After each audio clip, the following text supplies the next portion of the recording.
রাঙামাটির সাজেকের উদয়পুর সীমান্ত সড়কে ট্রাক খাদে পড়ে ৬ শ্রমিক নিহত হয়েছেন। এ ঘটনায় আহত হয়েছেন ৮ জন। বিস্তারিত জানাতে রাঙামাটি থেকে সরাসরি যুক্ত হচ্ছেন রিপোর্টার হেফাজত সবুজ। সরাসরি যাচ্ছি তার কাছে।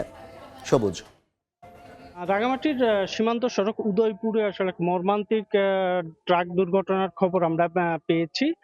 বিকাল ৫টার কিছু সময় পরে আসলে এই দুর্ঘটনা ঘটে বলে আমাদেরকে জানিয়েছেন উপজেলা নির্বাহী অফিসার শিরিন আক্তার।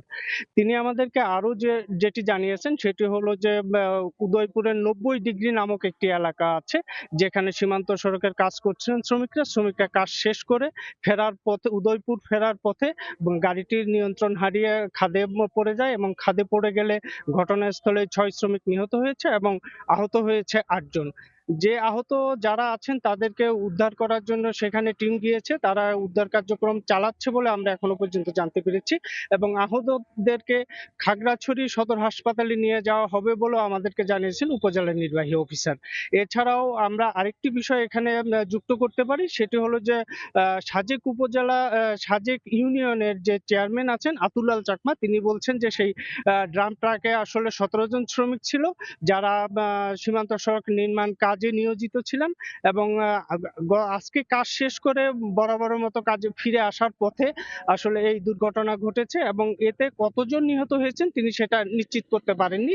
তবে তিনি বলেছেন যে ট্রাকের মধ্যে ১৭ জন শ্রমিক ছিল, সেই বিষয়টি তিনি নিশ্চিত করেছিলেন সাজেক ইউপি চেয়ারম্যান।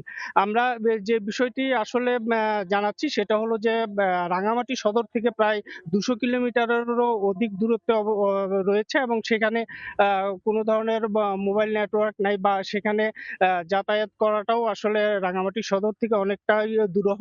সে কারণেই আসলে ওখানকার বিস্তারিত যে তথ্য বা ছবিগুলো আমাদের পক্ষে সংগ্রহ করা অনেকটা কঠিন হচ্ছে।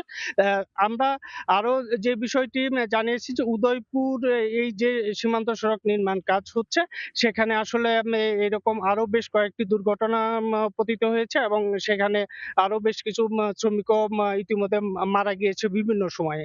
তো এখন পর্যন্ত আমরা যে বিষয়টি নিশ্চিত করছি সেটা হলো যে এই দুর্ঘটনায় আসলে ৬ জন শ্রমিক মারা গেছে, আহত হয়েছে ৮ জন। আহতদের বাগাই খাগড়াছড়ি হাসপাতালে নেওয়া হচ্ছে। তো রাঙামাটিতে যে সাজেকের দুর্ঘটনা, এই ছিল আমার কাছে সর্বশেষ তথ্য।